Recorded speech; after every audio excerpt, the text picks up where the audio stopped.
Back in the naturopath. Thanks for coming back. Let's talk about chronic inflammation and why you don't want this thing. All right.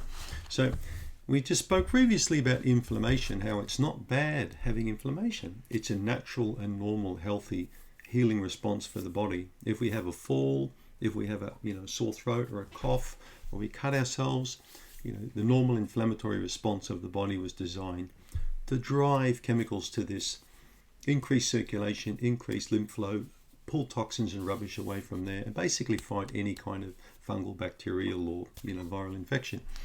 But chronic inflammatory response is not really what we want at all. It's inappropriate and it drives us into a disease state. I've spoken to some really intelligent, highly trained doctors over a long period of time in my career. I've retired now for a couple of years, but for many years I travelled to the States and to Europe and around Australia and New Zealand, going to conferences and talking to doctors, and the general consensus I always found that these experts told me was the main thing we want to control is inflammation, inflammatory response. Now, we can't control our genetic code, our genes. Let's say, for example, if my mother had rheumatoid arthritis and so did my grandma, it might be hard for me to control that because I'm genetically predisposed to getting that inflammatory autoimmune disease. However, I can modify how my genes are expressed by changing my diet and lifestyle. So, for example, my mother smoked 25 cigarettes a day. Well, if I don't do that, then obviously I'm ahead of the eight ball. I'm not going to create that inflammatory pathway predisposing my genetics and pushing up my ability to develop rheumatoid arthritis. Similarly, if I don't tend to eat like my mother did or grandmother, for example, so I'm changing the expression of those genes. But what is chronic inflammation? I mean, what kind of signs and symptoms do we get if we've got this condition? Is it chronic or, well, no. The thing is, it's very subtle. I'm in my 60s now, and what a lot of people my age normally experience will be some degree of, being overweight, pain in the body, could be the lower back or the neck, or it could be the shoulders, could be like, chronically inflamed shoulder, which is very common at my age.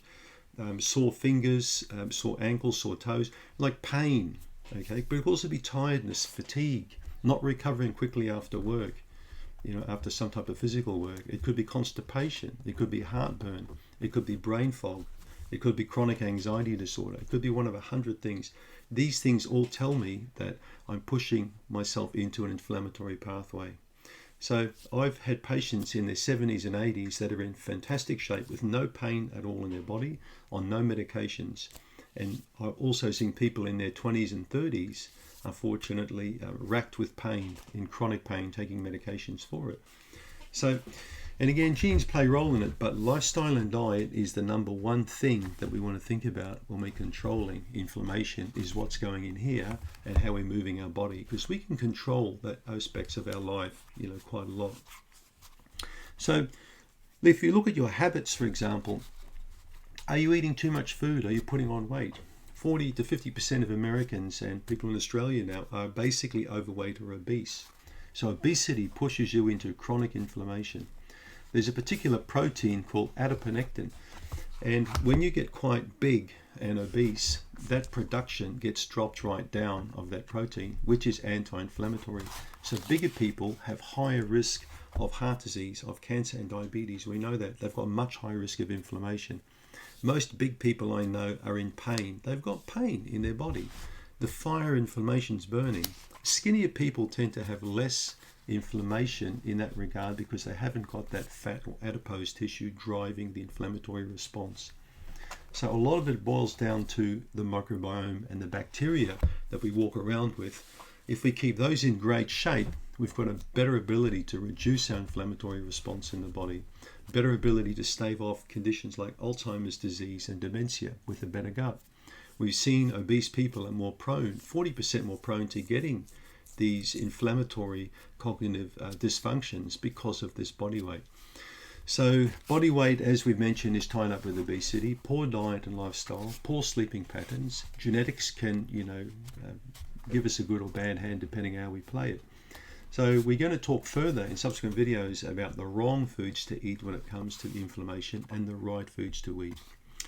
Can you get tested for inflammation? Yes, you can. You can get a test done called C-reactive protein, and also one called high sensitive C-reactive protein. So if that number is under one or less, you've got a lesser chance of heart disease, for example, than if it's over 3. But the problem with these CRP tests is there are too many variables that can drive, these values up or down. For example, you could have an infected tooth or gum, gingival disease, and that could drive your C-reactive protein up, making you think you've got inflammation in another part of the body. So I would recommend you go by the aches and pains, the fatigue, and how you feel generally. Are you positive? Are you happy? Are you anxious? Are you tired? This to me is a good indicator of inflammation. Catch you in the next video. Thanks for tuning in.